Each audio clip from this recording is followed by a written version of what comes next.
नमस्कार, आप देख रहे हैं दैनिक साथी हरियाणा। साथियों, शपथ ग्रहण के अगले ही दिन शुक्रवार को मुख्यमंत्री, नायब सैनी सहित सभी मंत्रियों को उनके ऑफिस अलॉट कर दिए गए। मुख्यमंत्री नायब सैनी ने खुद सभी मंत्रियों को कुर्सियों पर बैठाया। चंडीगढ़ स्थित सचिवालय में तमाम मंत्रियों को ऑफिस अलॉट किए गए हैं। इसके बाद सीएम सैनी ने प्रेस वार्ता भी की और बताया कि सबसे पहले किस फाइल पर साइन किए। वहीं SC/ST वर्गीकरण वाले सुप्रीम कोर्ट के फैसले को लागू करने की बात भी सीएम सैनी ने कही। प्रेस वार्ता में सीएम ने विभाग आवंटन सहित तमाम मसलों पर क्या क्या वह भी दिखाएंगे। पहले दिखाते हैं किस मंत्री को सचिवालय में किस फ्लोर पर कौन सा ऑफिस दिया गया। 8वें फ्लोर पर कमरा number 32 Anil Vij, 34 number office में Krishanpal Panwar, 42 number Mahipal Dhanda, 39 number Rao Narbir Singh, 49 number Vipul Goel, 47 number Shyam Singh Rana, 43 Ranbir Gangwa, 24 number Krishan Bedi, 31 number Shruti Choudhry, 43 office Aarti Rao को अलॉट किया गया है। खुद सीएम सैनी आरती राव, राव नरवीर सहित तमाम मंत्रियों को कुर्सी पर बैठाते हुए देखे जा सकते हैं। अब आपको दिखाते हैं सीएम की कुर्सी संभालने के बाद पहली बार मीडिया से रूबरू हुए सीएम नायब सैनी ने क्या कहा। उसका खर्चा वो आता है। अब ये सारा का सारा खर्चा हरियाणा सरकार तुरंत प्रभाव से वो लागू हो गया है। हरियाणा प्रदेश के किसी भी हॉस्पिटल में अब व्यक्ति को ये खर्च नहीं उठाना पड़ेगा। हरियाणा सरकार इस खर्च को वहन करेगी। ये मैंने सबसे पहले निर्णय लिया है और उसके तुरंत बाद हमारी कैबिनेट की बैठक थी। हमारी ये भारतीय जनता पार्टी की तीसरे टर्म की सरकार, लगातार मैं हरियाणा प्रदेश के जन का दिल से आभार व्यक्त करता हूं कि उन्होंने तीसरे टर्म के अंदर बड़े मैंडेट के साथ, बड़े बहुमत के साथ तीसरी बार मोदी जी की नीतियों के ऊपर मुहर लगाई है। हमारी सरकार ने पिछले 10 वर्षों में ईमानदारी से लोगों के हित में काम किए हैं। विपक्ष ने जिस प्रकार का एक वातावरण, एक नैरेटिव सेट किया, मैं हरियाणा प्रदेश के लोगों का दिल से आभार व्यक्त करता हूं कि जो वो नैरेटिव विपक्ष ने खड़ा किया था उसको धराशायी करने का काम हमारे हरियाणा प्रदेश की जनता ने किया है, उसका जवाब दिया है। क्योंकि हमारा किसान हमारे लिए सम्मानित है, हमारा युवा हमारे लिए सम्मानित है, हमारे प्रदेश की नारी हमारे लिए सम्मानित है, हमारे प्रदेश का जो गरीब व्यक्ति है उसका सम्मान करना हमारी सरकार का दायित्व है। मुझे खुशी है कि ये सरकार को जो चुना है ये गरीब व्यक्ति के द्वारा चुनी गई सरकार है। ये हमारे प्रदेश के अंदर, प्रदेश के 2,80,00,000 लोगों ने इस सरकार को चुना है। मैं सभी का दिल से आभार भी व्यक्त करता हूं। परंतु इस सरकार के चुनाव में जो भूमिका रही है वो भूमिका इस प्रदेश के जनमानस की बड़ी भूमिका रही है। मैंने जैसा कहा भी है कि कांग्रेस ने इस प्रकार का नैरेटिव, इस प्रकार का भ्रम लोगों के अंदर खड़ा किया था कि ये सरकार कोई काम नहीं कर रही है, ये सरकार जा रही है, किसानों को भड़काने का काम किया। वो सारा का सारा उनका जो कृत्य थे वो सामने आ रहे हैं। उन्हीं के बीच में से ही लोग उस बात के ऊपर क्वेश्चन मार्क कर रहे हैं। कहीं ना कहीं युवाओं को अविश्वास में धकेलने का काम कांग्रेस ने किया।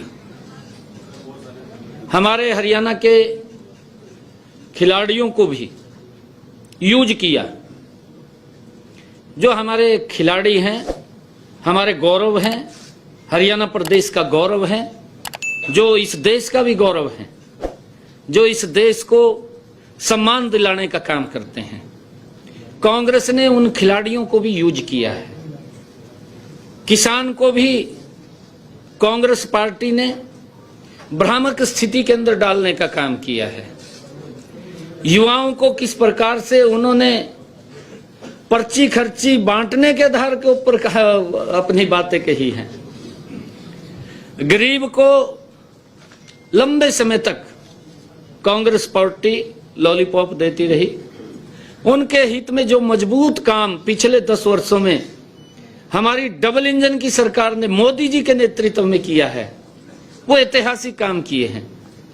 और जब सरकार 10 साल पूर्ण करती है और 10 साल पूर्ण करने के बाद जब हम जनता के बीच में वोट के लिए जाते हैं तो हरियाणा प्रदेश की जनता ने खुल करके मोदी जी की नीतियों का समर्थन किया है, उनके ऊपर मोहर लगाई है और कांग्रेस के उस नैरेटिव को धराशायी कर किया है।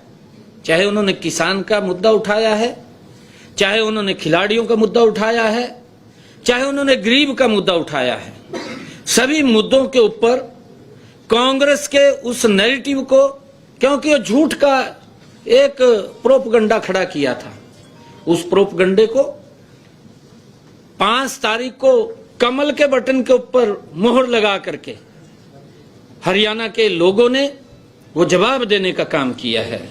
मैं दिल से हरियाणा के लोगों का बहुत बहुत धन्यवाद भी करता हूं, उनको प्रणाम भी करता हूं। और जैसा मैंने कहा है कि हमारा जब मैंने ये फैसला लिया डायलिसिस का, उसके तुरंत बाद हमारी कैबिनेट की बैठक थी।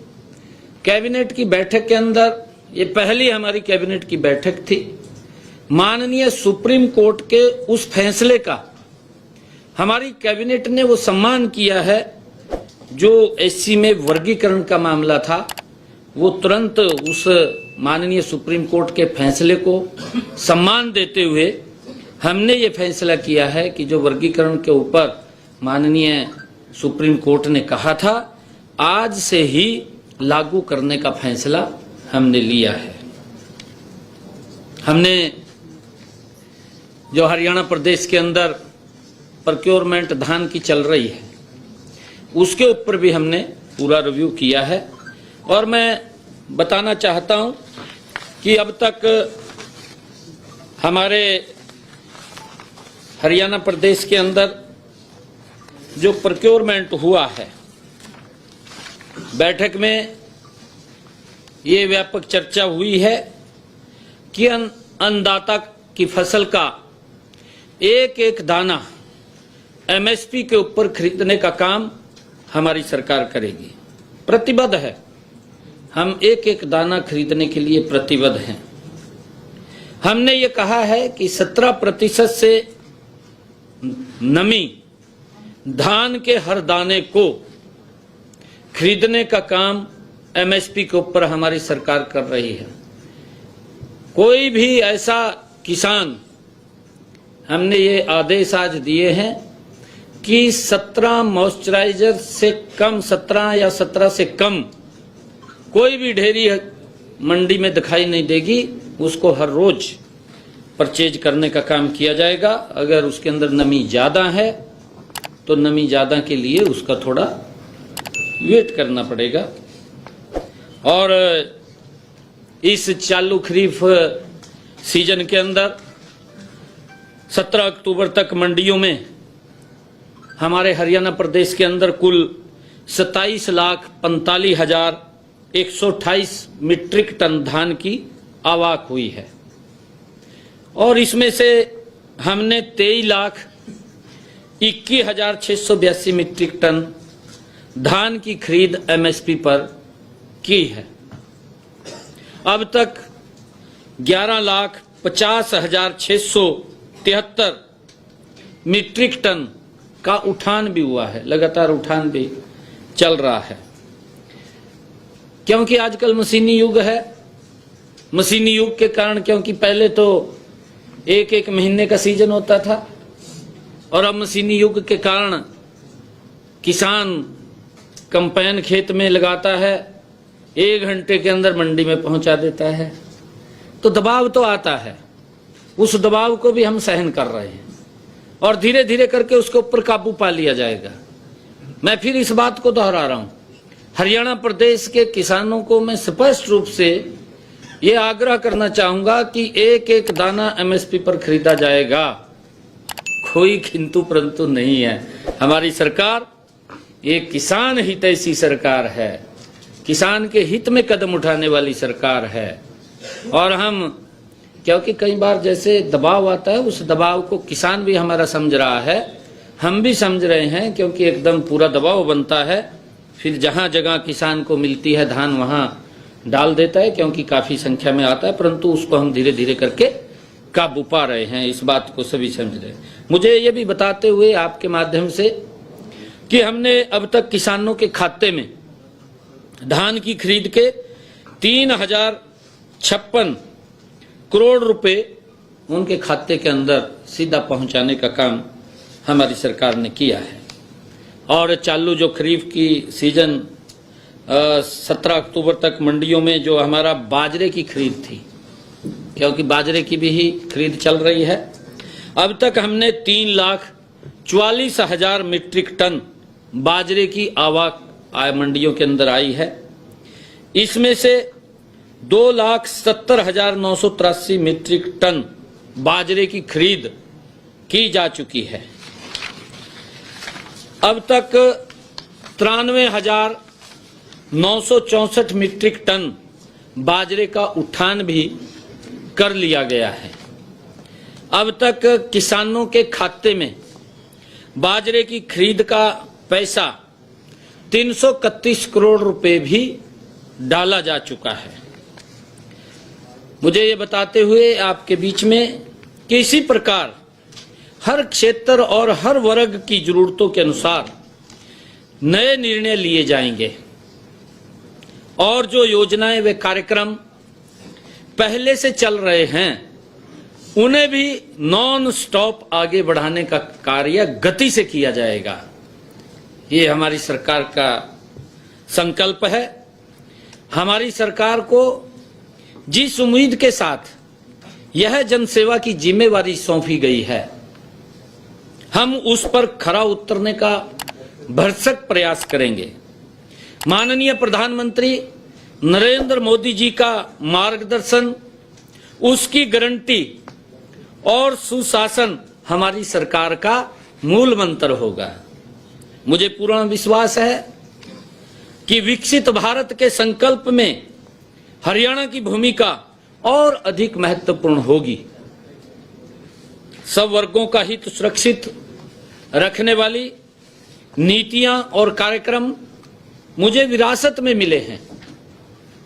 मैं सभी हरियाणा वासियों को अपना परिवार मानते हुए हरियाणा में खुशहाली के और नए रंग भरने के लिए कृत संकल्प हूं। शासन प्रशासन के कार्यों में हमारे लिए श्री रामचरितमानस में लिखी गई यह चौपाई आदर्श होगी।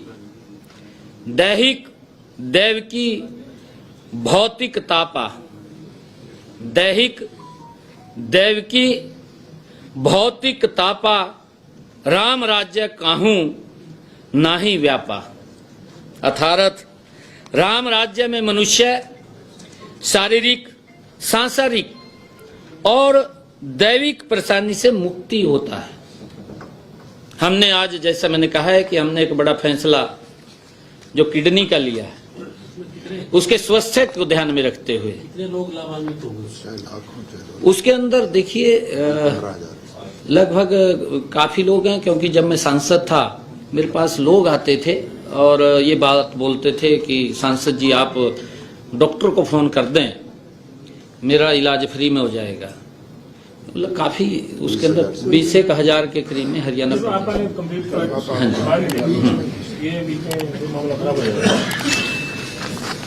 और क्योंकि हमारी सरकार जो आदरणीय प्रधानमंत्री जी की नीतियां हैं, मैंने कहा है कि ये सरकार हरियाणा प्रदेश के आम जनमानस गरीब व्यक्ति ने इसको प्राथमिकता के आधार के ऊपर चुना है। और आने वाले 5 वर्षों में हमारी सरकार मोदी जी की नीतियों का अनुसरण करते हुए जो आदरणीय मोदी जी ने ज्ञान की बात कही है, गरीब, युवा, अन्नदाता और नारी के सशक्तिकरण के लिए हमारी सरकार कृत संकल्प है। हमने लगातार हरियाणा प्रदेश के अंदर बिना पर्ची, बिना खर्ची के युवाओं को रोजगार देने का काम किया है। मैंने ये भी चुनाव चलते समय में संकल्प लिया था, क्योंकि जब मुझे ये जिम्मेवारी पीछे मिली थी, आदरणीय मोदी जी, आदरणीय नड्डा जी, आदरणीय अमित शाह जी, आदरणीय ठाकुर राजनाथ सिंह जी, आदरणीय मनोहर लाल जी, जिन्होंने मुझे एक विश्वास करके ये पद की जिम्मेवारी दी थी, मैंने तब कहा था कि मैं हरियाणा में 50,000 नौकरियां दूंगा। मैंने लगभग पूरा प्रयास करके 15,000 युवाओं को अपॉइंटमेंट, ज्वाइनिंग लेटर दिया। 25,000 के हमारे रिजल्ट तैयार थे, और वो प्रक्रिया ये नहीं थी कि इलेक्शन को देख करके वो तुरंत की थी, वो सतत प्रक्रिया थी, वो चल रही थी, क्योंकि उसके अंदर रिजल्ट तैयार हो रहे थे, रिजल्ट निकल रहे थे, युवाओं को सम्मान मिल रहा था, बिना पर्ची, बिना खर्ची के मिल रहा था। परंतु जो कांग्रेस युवाओं के हित की बात करती थी, क्योंकि उसने कभी की तो है नहीं है, कभी युवाओं के हित में तो सोचा नहीं है कांग्रेस ने। अगर वो सोचती है, इसको भी बिजनेस के रूप में देखती थी, भी सरकारी नौकरी के अंदर क्या मिलेगा, क्या नहीं मिलेगा, उसको बिजनेस के रूप में देखती थी, भी एक नौकरी के पीछे मुझे कितना लाभ होगा, ये इसको लेकर के वो सोचते थे। परंतु पहली बार हमारी सरकार ने हरियाणा के अंदर बिना पर्ची, बिना खर्ची के युवाओं के अंदर एक बड़ा विश्वास वो बनाया है, और हम उसके ऊपर कृत संकल्प हैं। मैंने कहा है कि ये सारी की सारी चीजें मुझे विरासत में मिली हैं। आदरणीय मनोहर लाल जी ने संकल्प लेकर के इसको आगे बढ़ाया है, ये निर्णय किया है, और ये जिम्मेवारी अब मेरी है कि हम इसको उसी गति से आगे बढ़ाएंगे। बिना पर्ची, बिना खर्ची के हरियाणा के युवाओं को रोजगार देना, ये हमारी सरकार का दायित्व है। और मुझे खुशी है कि जब कांग्रेस ने कोर्ट के अंदर जाकर के, चीफ इलेक्शन कमीशन के पास जाकर के उन युवाओं के सपने को धराशायी करने का काम किया, उनके जीवन में अंधेरा डालने का काम कांग्रेस ने किया कि रिजल्ट नहीं निकलेगा, और फिर उन्होंने इस प्रकार की बातें शुरू की कि मेरे हिस्से में इतने आएंगे, मेरे हिस्से में इतने आएंगे। उनकी जो भावना, मूल भावना समझ में आ रही थी, वो ये थी कि जैसे नौकरियां 2014 से पहले भ्रष्टाचार के आधार पर मिलती थी, वो नौकरियां दोबारा फिर उसी आधार के ऊपर मिलनी शुरू हो जाएंगी। ये भय हरियाणा प्रदेश के युवाओं के अंदर था कि कहीं कांग्रेस सरकार जिस प्रकार का नैरेटिव सेट किया था, क्योंकि हमें यह भी मालूम है कांग्रेस की सरकार में माननीय हाई कोर्ट ने लिखित रूप में कांग्रेस के हरियाणा स्टाफ सिलेक्शन कमीशन जो युवाओं को नौकरी देता है उसके बारे में प्रतिक्रिया ये दी, लिखित रूप में कहा, आदेश के अंदर कहा कि ये लाले की दुकान खोल रखी है क्या। इस प्रकार के कोर्ट के कमेंट सरकार के कांग्रेस के प्रति लोगों के, युवाओं के अंदर यही भय था। परंतु हरियाणा प्रदेश के लोगों ने एक बड़ा विश्वास वो भारतीय जनता पार्टी की नीतियों के ऊपर किया, बड़ा मैंडेट दिया, और हमने तुरंत जो मैंने कहा था कि मैं सख्त बाद में लूंगा, पहले युवाओं को ज्वाइनिंग लेटर दूंगा, आज मैंने भी ज्वाइन किया है। आज 25,000 युवाओं ने भी ज्वाइन किया है। ये मेरे लिए बड़ी खुशी की बात है। जो हमने कहा उसको पूरा किया है, और हमारी सरकार गरीब कल्याण को समर्पित रहेगी, अन्नदाता के विकास और समृद्धि के लिए काम करेगी तथा नारी शक्ति को और मजबूत करने का काम करेगी। मैं एक बार फिर से आज आपके माध्यम से ऐसे लोगों को चेतावनी देता हूं जो आपराधिक गतिविधियों में शामिल रहते हैं। वे या तो प्रदेश छोड़ दें या फिर सुधार कर लें, नहीं तो सुधार हम कर देंगे। पहले भी कहा था सुधार कर देंगे। मैं ये स्पष्ट रूप से आज आपके माध्यम से ऐसे लोगों को चेतावनी दे रहा हूं, क्योंकि हमारी सरकार का कमिटमेंट है, हमारी सरकार का संकल्प है कि हर व्यक्ति को की रक्षा सुरक्षा वो आगे बढ़े।